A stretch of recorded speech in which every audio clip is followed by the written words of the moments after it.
Hello.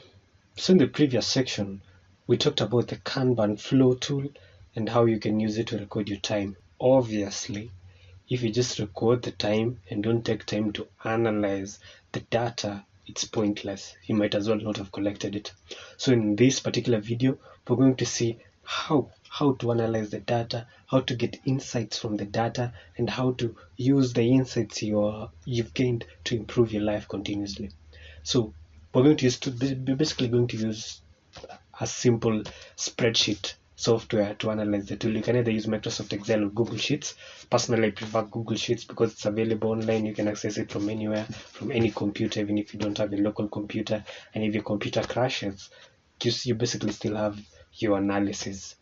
Here's the Google Sheet I use to analyze the data. On one section is listed the activities. All the activities I do are listed here.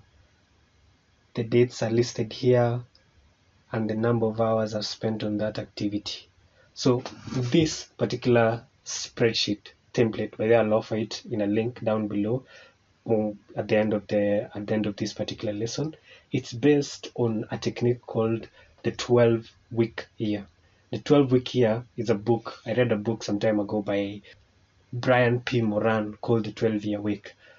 The entire argument of the book is that you can get more done by assuming that your year is just 12 weeks. So you sit down at the beginning of the first 12 weeks and you say, you know what, here's what I want to achieve by the end of these 12 weeks. I want to achieve this and this and this and this.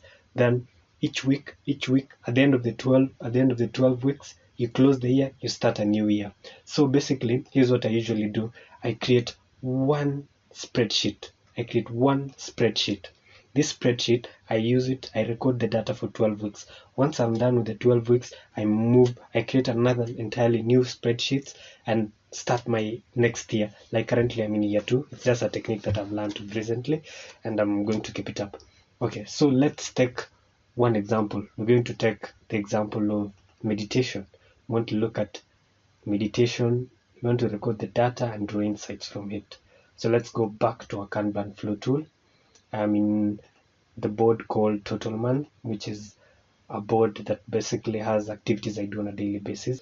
So here, once I'm done with a task, you move it to the done column. And like this, if I move it to the done column, it repeats itself because I've put it on repeat. No problem. So here's the deal. You go to the done column and look at what I've basically been doing. So let's take, for example, a day 2nd November. That was a few weeks ago. Come here, open the timer, click the time log. It shows you that on 2nd November between 12:36 p.m. and when it was 6 p.m. I did meditation. So what do? I come back to my Google Sheet, meditation, and I look for 2nd November. And I basically say meditation this week I did 0.5, half an hour. And then what I do, I record.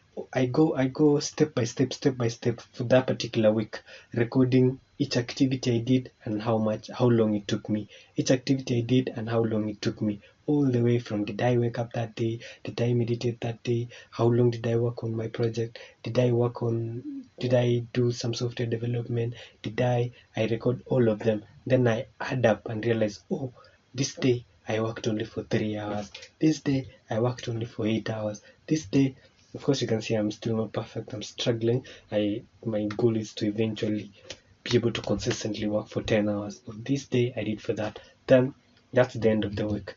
Let's say this was week 5. Then here I add up for this week. How many times did I wake up? At 4 a.m. I woke up once. This week, how many hours did I spend on meditation? On this week, I have the totals here, and then I have a target. So my target is to wake up 7/7. I know, oh no, I still need to work on this because my target was 7/7. Yet I only did one. I only woke up 1 out of 7. Then I realized, oh, meditation. I'm doing quite good on meditation. It was 1.5. Oh, exercise. I even over exercise. I was supposed to exercise for 10.5 weeks an hour, and now I did this. So I go that way troubleshooting, realizing, oh, this one, my target was to work for 48 hours, but I only work for 19. I need to work. Then In this other column, I compare it to last week. So this total hours compared to last week, what has happened? What I am worse at meditation by one. I improved my exercise. I improved my I improved on the project. I worked 2 hours more on the project. Then now I write notes on what I want to improve. Here's the deal. Well, I need to take waking up more seriously, so I'm going to rehearse it before each time before I sleep. I'm going to rehearse, for example, waking up. Um, what this time I ate a lot of junk this week. I'm going to reduce it. So I'm using this data and these insights to come up with ideas on how to improve myself, on how to make myself better that way and that way. Then I start the next week implementing those. How did it go? Did I improve? Did I not improve? That way, slowly, consistently. Over time, you realize as you do this project, you come up with ideas, just flashes of ideas on how to improve your life, how to make things better. So, improving is slowly, progressively, till you become the best version of yourself. Well, I wish you all the best as you become the best version of yourself. And by the way, this template will be available in a link below. Thank you.